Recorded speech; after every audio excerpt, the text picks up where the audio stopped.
ahli jelaskan, viral bukti bulan pernah terbelah, jejak mujizat Nabi.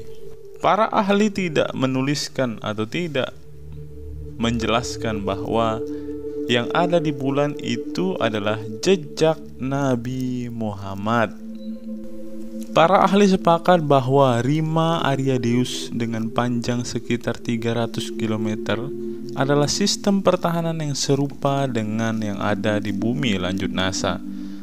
Laman NASA juga menerbitkan foto-foto Rima Ariadeus lainnya. Selain itu, pakar NASA menyatakan sejauh ini belum ada bukti ilmiah bulan pernah terbelah. Tidak ada bukti ilmiah saat ini yang melaporkan bahwa bulan terbelah menjadi dua bagian atau lebih dan kemudian berkumpul kembali di masa lalu, ujar Brad Bailey, staf ilmuwan dari NASA Lunar Science Institute. Profesor Paul Groth, seorang astronom di University Red Bull di Belanda, mengatakan pembelahan yang ditunjukkan pada gambar paling bawah dalam gambar unggahan ada di bulan, tetapi jelas tidak sampai mengelilingi bulan. Dan berita ini membuat para Abdul yang termakan dongeng, termakan sejarah palsu, dan termakan kitab yang jatuh dari langit itu kepanasan. Mereka berkomentar seperti ini, ahli ngibul lagi nih, karang terus. Manfaatnya dibelah apa? Nggak jelas banget. Belajar lagi sana supaya wawasannya lebih luas. Laut Merah dan bulan memang benar-benar pernah terbelah, bukan dongeng ala Sinterklas. Emang ada yang mendarat di bulan, ngelawak aja, hasil tipu-tipu Amrik. Lihatlah betapa kepanasannya para Abdul ini melihat bahwa para ahli, para arkeolog, dan NASA pun tidak bisa membuktikan bahwa bulan pernah terbelah. That's the pool of Siloam, kolam Siloam, di mana Tuhan Yesus menyembuhkan seorang buta.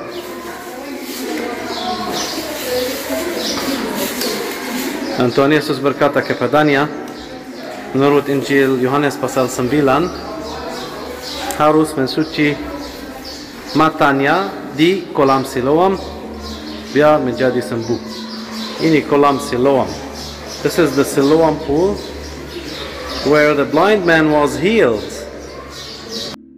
Melihat hal ini pun para Abdul juga semakin panas dan mereka berusaha membuktikan bahwa kejadian seperti ini pernah tercatat di Al-Quran dan hal itu tidak terbukti oleh para arkeolog.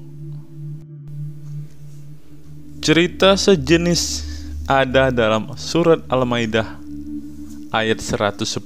Ingatlah ketika engkau menyembuhkan seorang buta sejak lahir dan orang yang berpenyakit kusta dengan seizinku. Namun demikian, Al-Quran tidak atau tak memberi keterangan lokasi penyembuhannya di ayat tersebut, apakah di kolam atau di tempat lain. Jika memang tidak ada, berarti yang dicatat oleh Al-Quran ini hanyalah dongeng yang tidak bersejarah dan tidak berdata, bahkan tidak terbukti. Shalom teman-teman, kembali lagi bersama saya di channel Good News. Di dalam channel ini kita akan membahas tentang iman kekristenan. Segala hal yang bersangkut paut dengan iman Kristen akan kita tuangkan di dalam channel ini melalui setiap video-video yang akan diupload melalui channel ini. Baik itu materi-materi tentang sejarah kekristenan, kesaksian murtadin, debat lintas iman, ataupun berita-berita terbaru dari dalam iman kekristenan.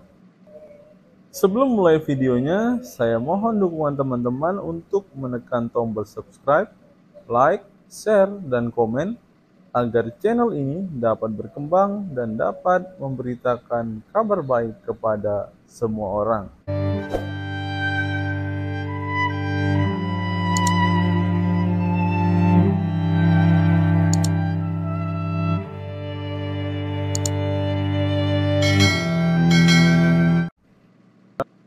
Channel ini mempunyai sebuah program, yaitu program membaca Alkitab selama 1 tahun, di mana di setiap akhir video ini kita akan bersama-sama membaca Alkitab dari Kejadian sampai Wahyu. Dalam 1 hari kita akan membaca sebanyak 3 pasal. Bagi teman-teman yang berminat untuk membaca Alkitab bersama-sama dengan saya, silakan teman-teman simak video ini sampai selesai agar kita bersama-sama bertumbuh, memahami Alkitab, bahkan dapat melawan setiap orang yang selalu menjelek-jelekan iman kepercayaan kita kepada Yesus Kristus. Sebelum mulai video ini, ada baiknya teman-teman menyeduh kopi terlebih dahulu, agar dalam menyaksikan setiap video dari dalam channel ini, teman-teman tidak mengantuk dan teman-teman bisa fokus untuk menyimak setiap video-video yang akan diupload melalui channel ini. Selamat menyaksikan dan Tuhan Yesus memberkati kita semua. Arkeolog temukan kolam lokasi Yesus sembuhkan orang buta.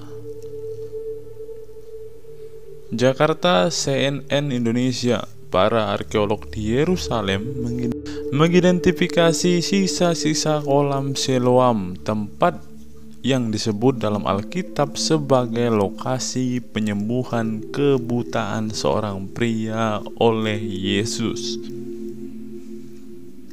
Mereka perlahan-lahan menggali kolam yang airnya masih mengalir itu. Lokasinya ada di lingkungan Arab Silwan. Kolam itu digunakan oleh orang Yahudi untuk ritual penyelaman selama sekitar 120 tahun hingga tahun 70 Masehi ketika Romawi menghancurkan kuil Yahudi. Dalam Alkitab, pria buta tersebut tengah menjalani ritual perendaman di kolam Siloam untuk masuk ke kompleks kuil. Yesus kemudian menggunakan kesempatan itu untuk menyembuhkan kebutaannya. Cerita sejenis ada dalam surat Al-Maidah ayat 110. Ingatlah ketika engkau menyembuhkan seorang buta sejak lahir dan orang yang berpenyakit kusta dengan seizinku. Namun demikian, Al-Quran tidak atau tak memberi keterangan lokasi penyembuhannya di ayat tersebut, apakah di kolam atau di tempat lain. Jika memang tidak ada, berarti yang dicatat oleh Al-Quran ini hanyalah dongeng yang tidak bersejarah dan tidak berdata, bahkan tidak terbukti. Dalam 4 bulan, para arkeolog mengungkap panjang kolam mencapai 50 yard atau 50 meter. Saluran air diketahui berasal dari mata air Silwan.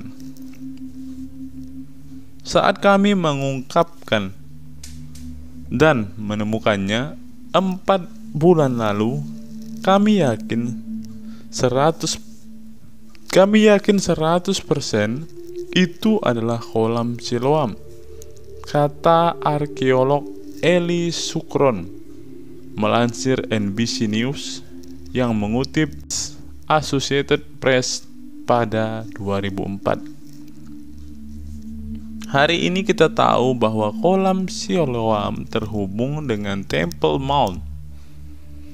Ada jalan yang menghubungkan kedua elemen tersebut keseluruhan sistemnya lebih jelas hari ini, kata Sukron. Stephen Pean, seorang sarjana Alkitab, mengatakan air kolam itu dianggap sangat murni sehingga bisa menyucikan bahkan buat penderita kusta. Pean mengatakan, Yesus kemungkinan besar memilih untuk menyembuhkan orang buta itu dengan menggunakan air murni yang ada, karena orang-orang dengan disabilitas dilarang masuk ke kompleks kuil. Intinya, masyarakat tidak hanya disembuhkan secara fisik, tetapi juga disembuhkan secara rohani, katanya. Penemuan ini membantu menghidupkan Injil dalam konteks praktik Yahudi. Kemudian ada juga bukti artefak. Para arkeologi yang menggali situs tersebut bekerja sama dengan otoritas kepurbakalaan pemerintah Israel. Mereka menemukan koin-koin era Alkitab yang ditandai dengan tulisan Yahudi kuno. Ada pula pecahan tembikar dan sumbat botol batu. Temuan ini membantu mereka memastikan bahwa area tersebut adalah kolam Siloam. Ronnie Rich, arkeolog University of Haifa, mengatakan kolam berlapis batu ini memiliki tangga yang mengarah ke dalam dari semua sisi. Satu sisi kolam, dua sudut, sebagian lapangan terbuka di sekitarnya, dan saluran air menuju ke sana pun telah ditemukan. Yesus menurut Perjanjian Baru mengoleskan tanah liat ke mata orang buta dan kemudian menyuruhnya mencuci mata itu di air kolam yang termurnikan sehingga dia bisa melihat. Orang-orang Yahudi yang secara tradisional melakukan ziarah 3 kali setahun ke Yerusalem akan menceburkan diri ke kolam Siloam sebelum menyusuri jalan batu menuju kuil. Mereka juga menggunakan kolam itu untuk air minum dan berkemah di sekitarnya.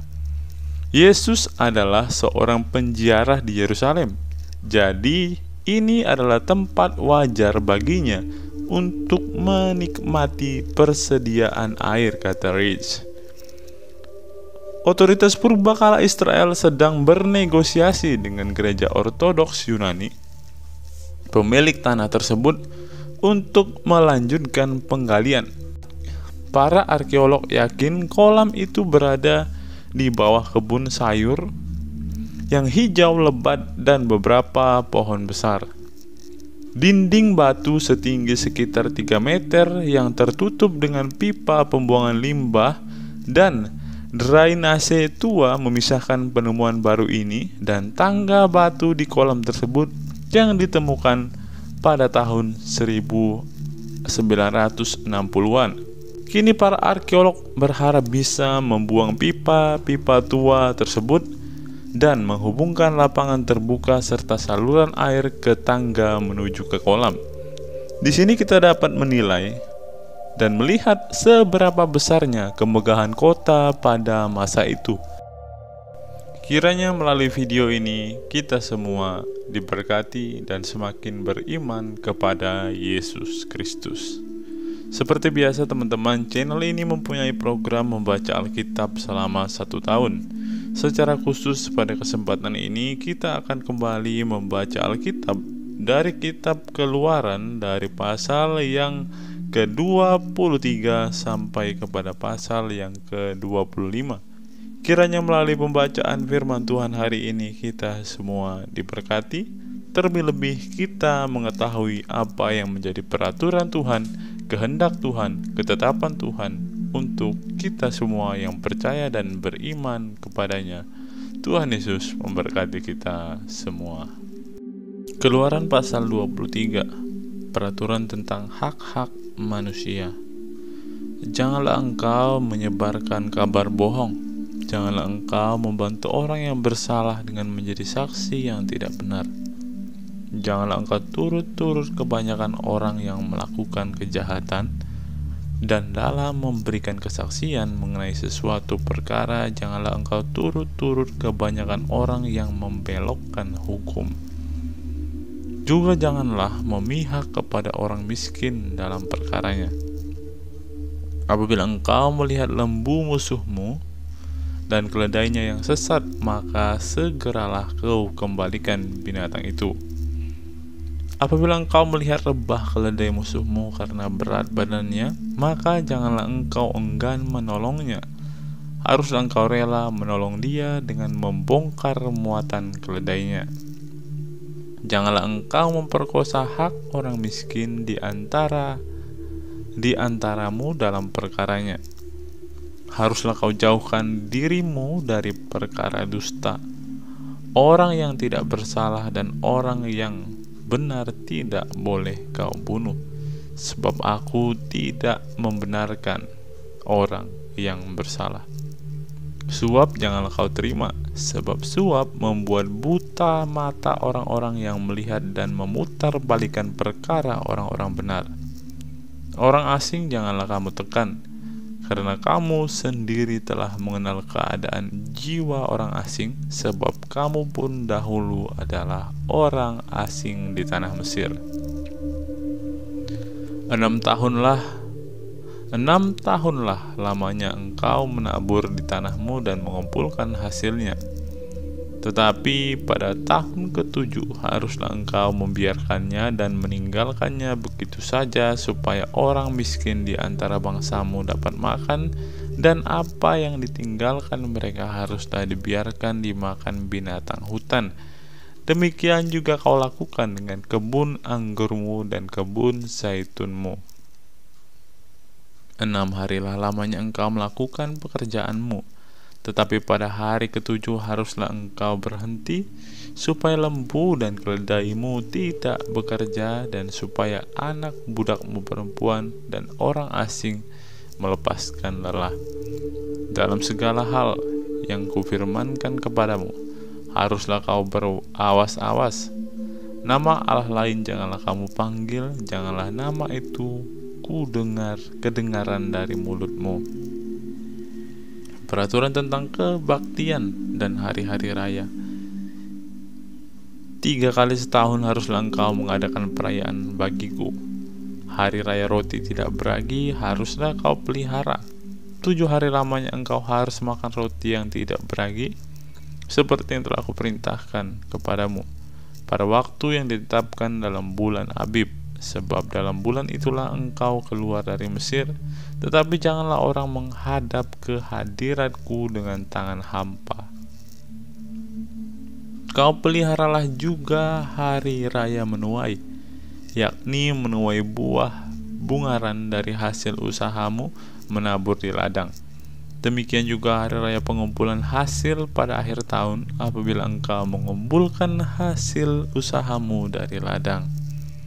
3 kali setahun semua orangmu yang laki-laki harus menghadap ke hadirat Tuhanmu Tuhan.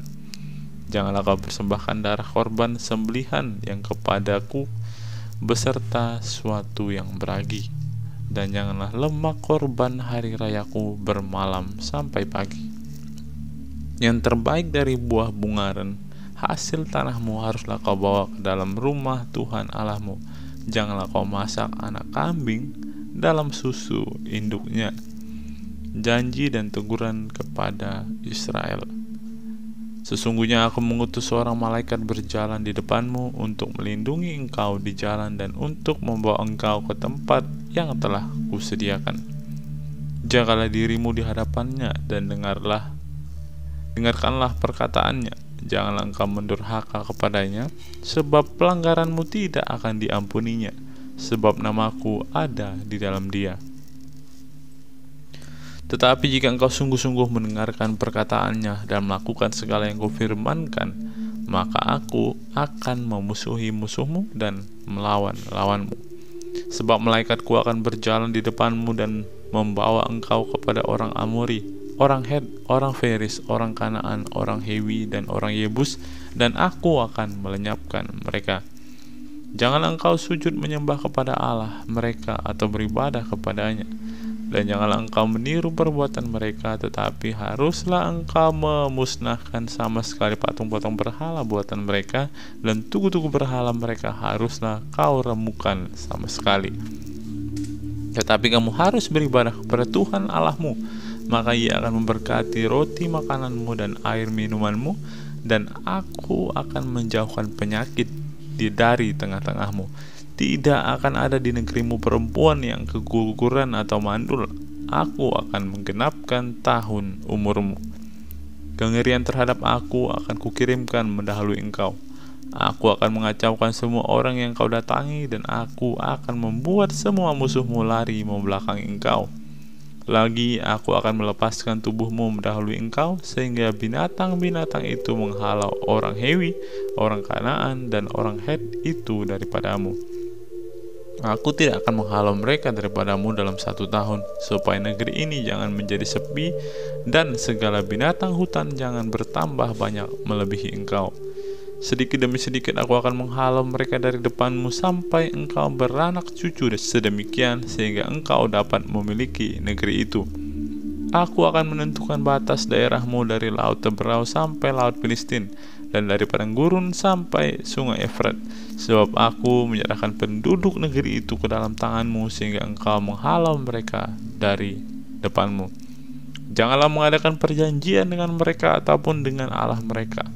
Mereka tidak akan tetap diam di negerimu, supaya mereka jangan membuat engkau berdosa kepadaku dengan beribadah kepada Allah mereka, sebab tentulah hal itu menjadi jerat bagimu. Keluaran 24. Upacara peringatan perjanjian antara Tuhan dengan bangsa Israel. Berfirmanlah ia kepada Musa, naiklah menghadap Tuhan engkau dan Harun, Nadab dan Abihu, dan 70 orang dari para tua-tua Israel. Sujudlah kamu menyembah dari jauh. Hanya Musa sendirilah yang mendekat kepada Tuhan, tetapi mereka itu tidak boleh mendekat, dan bangsa itu tidak boleh naik bersama-sama dengan dia. Lalu datanglah Musa dan memberitahukan kepada bangsa itu segala firman Tuhan dan segala peraturan itu. Maka seluruh bangsa itu menjawab serentak, segala firman yang telah diucapkan Tuhan itu akan kami lakukan. Lalu Musa menuliskan segala firman Tuhan itu. Keesokan harinya pagi-pagi didirikannya mezbah di kaki gunung itu dengan 12 tugu sesuai dengan ke-12 suku Israel. Kemudian keseluruhannya orang-orang muda dari bangsa Israel, maka mereka mempersembahkan korban bakaran dan menyembelih lembu-lembu jantan sebagai korban keselamatan kepada Tuhan. Sesudah itu Musa mengambil sebagian dari darah itu, lalu ditaruhnya ke dalam pasu. Sebagian lagi dari darah itu disiramkannya pada mezbah itu. Diambilnya kitab perjanjian itu, lalu dibacakannya dengan didengar oleh bangsa itu, dan mereka berkata, segala firman Tuhan akan kami lakukan dan akan kami dengarkan. Kemudian Musa mengambil darah itu dan menyiramkannya pada bangsa itu serta berkata, inilah darah perjanjian yang diadakan Tuhan dengan kamu berdasarkan segala firman ini. Dan naiklah Musa dengan Harun, Nadab dan Abihu dan ke-70 orang dari tua-tua Israel. Lalu mereka melihat Allah Israel, kakinya berjejak pada sesuatu yang buatannya seperti lantai dari batu nilam, dan terangnya seperti langit yang cerah. Tetapi kepada pemuka-pemuka orang Israel itu tidaklah diulurkannya tangannya. Mereka memandang Allah lalu makan dan minum. Musa di Gunung Sinai. Tuhan berfirman kepada Musa, naiklah menghadap aku ke atas gunung dan tinggallah di sana. Maka aku akan memberikan kepadamu loh batu, yakni hukum dan perintah yang telah kutuliskan untuk diajarkan kepada mereka. Lalu bangunlah Musa dan Yosua abdinya, maka naiklah Musa ke atas gunung Allah itu. Tetapi kepada para tua-tua itu ia berkata, tinggallah di sini menunggu kami sampai kami kembali lagi kepadamu. Bukankah Harun dan Hur ada bersama-sama dengan kamu? Siapa yang ada perkaranya, datanglah kepada mereka. Maka Musa mendaki gunung dan awan itu menutupinya. Kemuliaan Tuhan diam di atas gunung Sinai, dan awan itu menutupinya 6 hari lamanya. Pada hari yang ke-7 dipanggilnyalah Musa dari tengah-tengah awan itu. Tampaklah kemuliaan Tuhan sebagai api yang menghanguskan di puncak gunung itu pada pemandangan orang Israel. Masuklah Musa ke tengah-tengah awan itu dengan mendaki gunung itu, lalu tinggallah ia di atas gunung itu 40 hari 40 malam lamanya. Keluaran 25. Petunjuk untuk mendirikan kemah suci mengenai persembahan khusus. Berfirmanlah Tuhan kepada Musa, katakanlah kepada orang Israel supaya mereka memungut bagiku persembahan khusus. Dari setiap orang yang terdorong hatinya haruslah kamu pungut persembahan khusus kepadaku itu.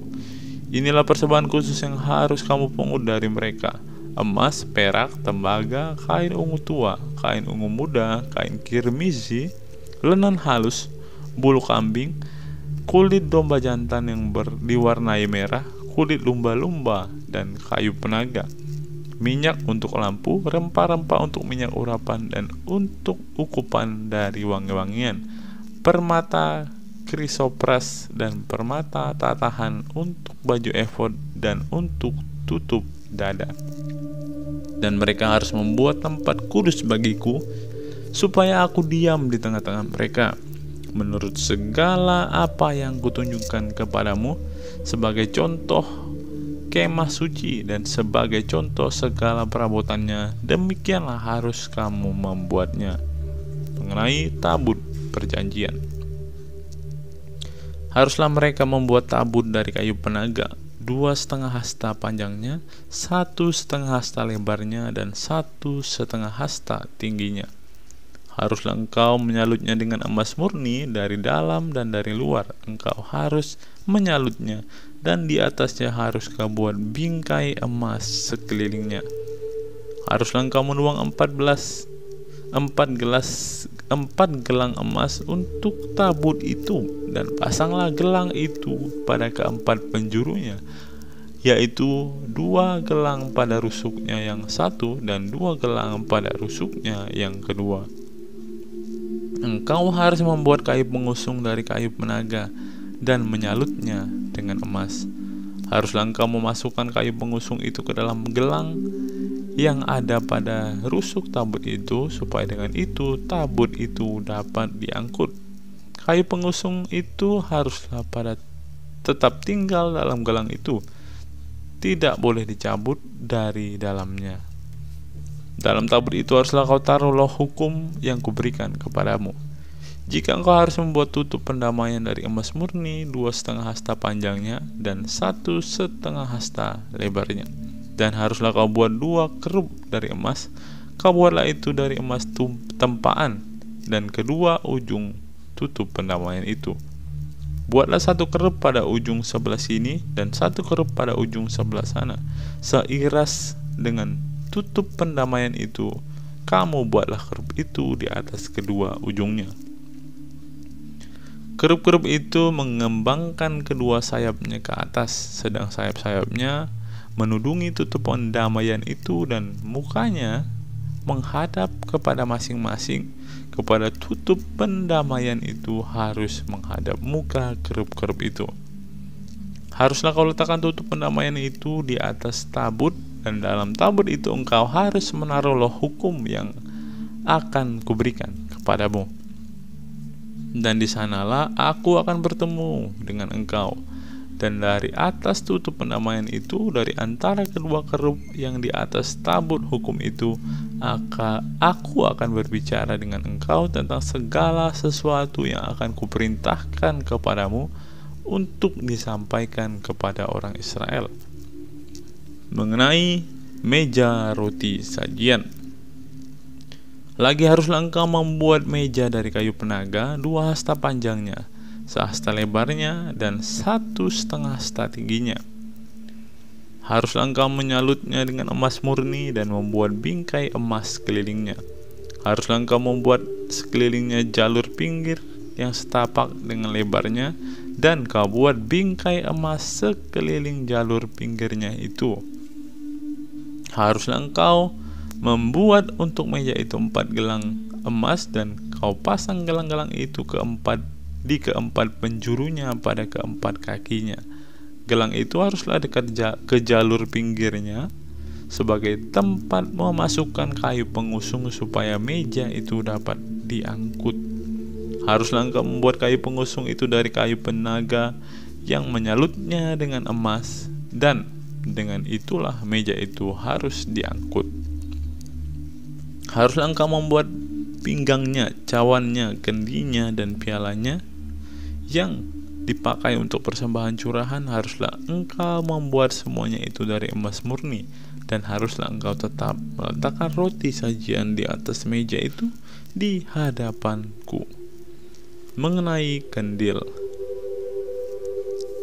haruslah engkau membuat kandil dari emas murni, dari emas tempaan. Harus kandil itu dibuat, baik kakinya, baik batangnya, kelopaknya, dengan tombolnya dan kembangnya harus seiras dengan kandil itu. 6 cabang harus timbul dari sisinya. 3 cabang kandil itu dari sisi yang satu, dan 3 cabang dari sisi yang lain. 3 kelopak yang berupa bunga badam dan pada cabang yang satu dengan tombol dan kembangnya, dan 3 kelopak yang serupa pada cabang yang lain dengan tombol dan kembangnya. Demikianlah juga kau buat ke-6 cabang yang timbul dari kandil itu. Ayat 34. Pada kandil itu sendiri harus ada 4 kelopak berupa bunga badam dengan tombolnya dan kembangnya. Juga harus ada 1 tombol di bawah sepasang cabang yang pertama yang timbul dari kandil itu, dan 1 tombol di bawah yang kedua, dan 1 tombol di bawah yang ketiga. Demikianlah juga kau buat ke-6 cabang yang timbul dari kandil itu. Tombol dan cabang itu harus timbul dari kandil itu, dan semuanya itu haruslah dibuat dari sepotong emas tempaan yang murni.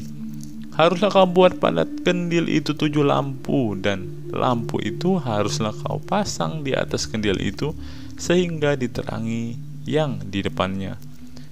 Sepitnya dan penadahnya haruslah dari emas murni. Dari 1 talenta emas murni haruslah dibuat kandil itu dengan segala perkakasnya itu. Dan ingatlah bahwa engkau membuat semuanya itu menurut contoh yang telah kutunjukkan kepadamu di atas gunung itu.